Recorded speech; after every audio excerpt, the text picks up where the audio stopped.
This story does not begin with crime. It begins with trust. The kind of trust that makes people stop asking questions. The kind of trust that makes banks relax, governments cooperate, and smart people feel safe. This story is about a man who never forced his way in. He was invited, and by the time anyone realized what was happening, billions were already gone. For years, his name appeared everywhere. Business magazines praised him. Financial experts respected him. Politicians welcomed him. He did not look dangerous. He did not sound suspicious. He looked reliable. Calm voice, clean image, carefully chosen words. People described him using one sentence again and again. He feels safe. That sentence would later destroy thousands of lives. This man did not promise impossible returns. That is what made him believable. He did not shout about success. He did not brag. He spoke slowly, carefully. He told people, "I don't chase profits, I manage risk." And people believed him. Because fear sounds honest, greed sounds suspicious. Banks trusted him with money. Hedge funds copied his strategies. Wealthy families handed over their life savings. Some investors did not even ask questions. Why would they? Everyone else had already said yes. This man built something powerful. Not a product, not a company. He built reputation. And reputation is stronger than security. Behind closed doors, his operation looked simple. Too simple. Money came in, statements went out, returns appeared steady. No big swings, no panic, just consistency, and consistency is addictive. Regulators checked his paperwork. Everything looked fine. Auditors reviewed reports. Nothing obvious stood out. Because the system did not expect fraud. It expected complexity. And this was quiet. People who questioned him were politely dismissed. He's been doing this for decades. He's connected. He's respected. Doubt slowly disappeared, and silence grew. Here is the detail most people miss. This fraud did not survive because people were stupid. It survived because people were busy trusting brands, busy trusting names, busy trusting each other. Everyone assumed someone else had checked. No one wanted to be the first to say no. Years passed, money kept flowing. The number quietly climbed, hundreds of millions, then billions, all built on belief. Then something changed. A global financial crisis. Suddenly, people needed cash. Withdrawals increased, and for the first time, the system felt pressure. Requests came in, large requests, unexpected requests.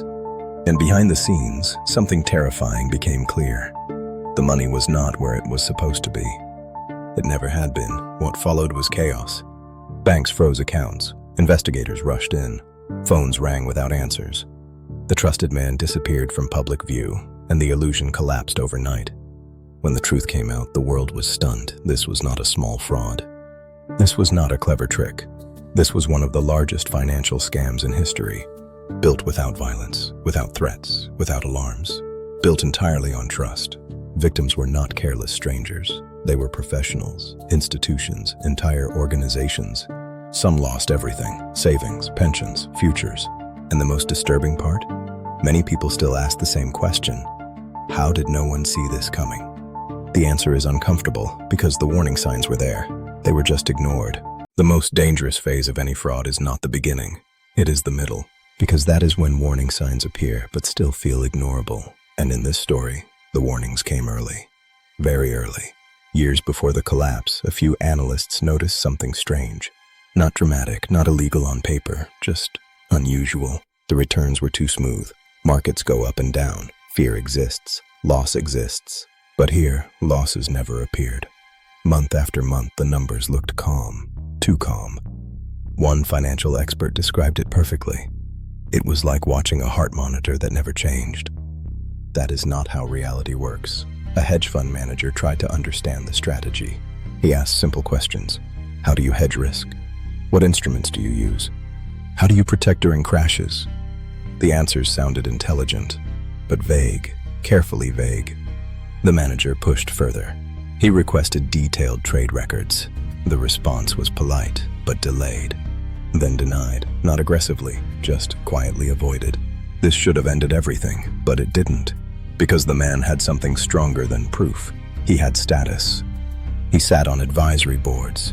He donated to institutions. He supported regulators. He was inside the system. And systems trust their own members. Another red flag appeared. Auditing. A business managing billions used a tiny accounting firm, a firm most people had never heard of. No global presence, no major clients, just one name. That should have raised alarms, but again, it didn't.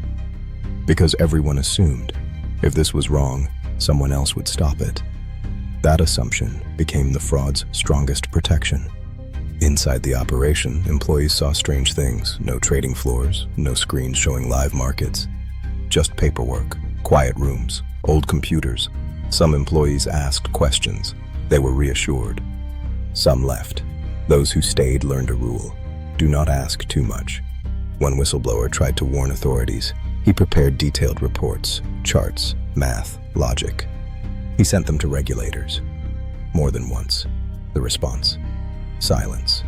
Not rejection, not investigation, silence, because understanding the fraud required effort, and effort is expensive. The regulators trusted reputation more than evidence. They trusted the image, and images do not collapse easily. Here is the darkest truth of this story. The fraud did not survive because it was perfect. It survived because no one wanted responsibility. Stopping it would mean admitting failure, admitting mistakes, admitting blindness. So the system did what systems often do. It looked away. Meanwhile, the money kept flowing. New investors replaced old ones. Withdrawals were paid using fresh deposits.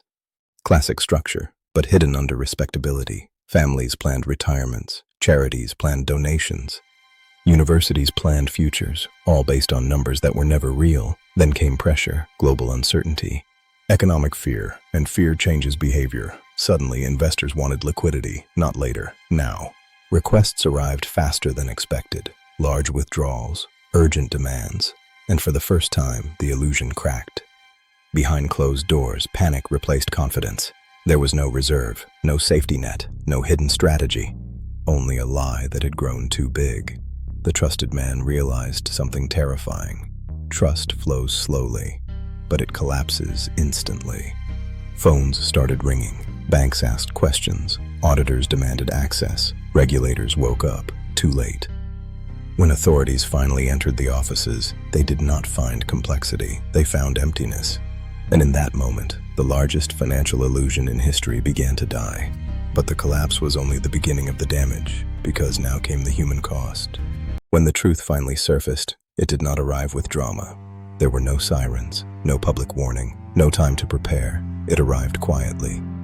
Like a sudden absence, investors woke up expecting normal days. Instead, phones stopped working, emails went unanswered, accounts showed nothing. And for the first time, the word impossible felt real. Banks froze transactions. Law firms rushed in. Regulators moved fast only because they had no choice left. The trusted man known for calm control was suddenly surrounded by panic. Behind closed doors, the confession happened. No complex explanation, no defense. Just one sentence that ended everything. There is no money. The numbers that people trusted for decades were fiction, statements were lies, returns never existed. It was not a loss. It was an illusion. The moment authorities made it public, the damage exploded. Not financially, emotionally. People collapsed in offices, families screamed in living rooms. Retirement plans vanished in seconds. Some learned they had lost everything from television screens. Victims were not reckless gamblers. They were teachers, doctors, charities, entire communities. People who trusted stability, people who trusted institutions, people who trusted reputation. Some lost homes, some lost businesses, some lost relationships because money disappears faster than understanding. What made this collapse worse was how long it had been avoidable.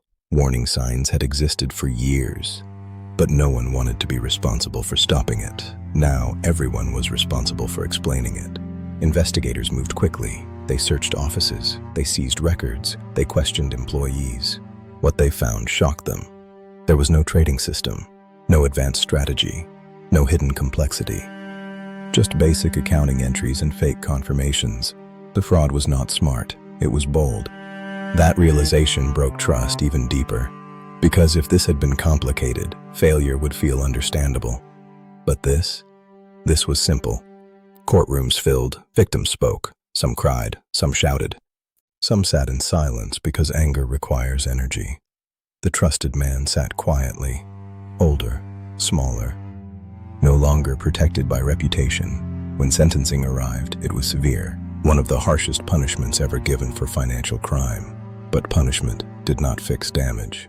Money could not be recovered, time could not be returned, and trust could not be rebuilt easily. Some victims never recovered, not financially, not mentally. Stories emerged of people who could not accept the loss, who tied their identity to what they had believed was safe. The fraud became a symbol, not just of crime, but of collective failure. Regulators admitted mistakes, banks reviewed procedures, laws were changed, systems were rewritten.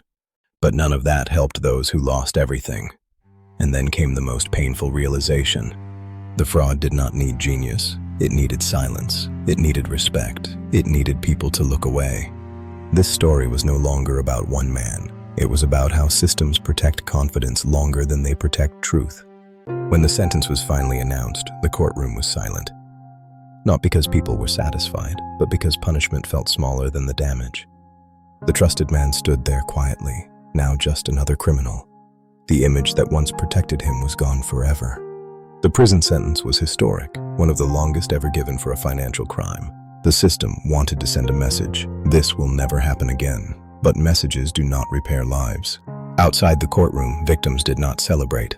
There were no cheers, only exhaustion. Because closure does not bring back years. It does not bring back savings. It does not erase shame. Many victims said something painful: I feel stupid. Not because they were, but because trust makes people feel guilty when it is betrayed. Families had to rebuild lives. Some went back to work in old age. Some downsized homes. Some never spoke about it again, because loss is easier to carry than embarrassment. Charities collapsed, endowments disappeared, communities lost funding overnight. This fraud did not destroy one group. It rippled through generations. The system reacted quickly after. New rules were written, oversight increased, audits became stricter. On paper, everything improved. But here is the uncomfortable truth. Rules were always there, they were just ignored. The fraud did not succeed because laws were weak. It succeeded because confidence was strong. People trusted names more than evidence. Regulators later admitted they relied too heavily on reputation.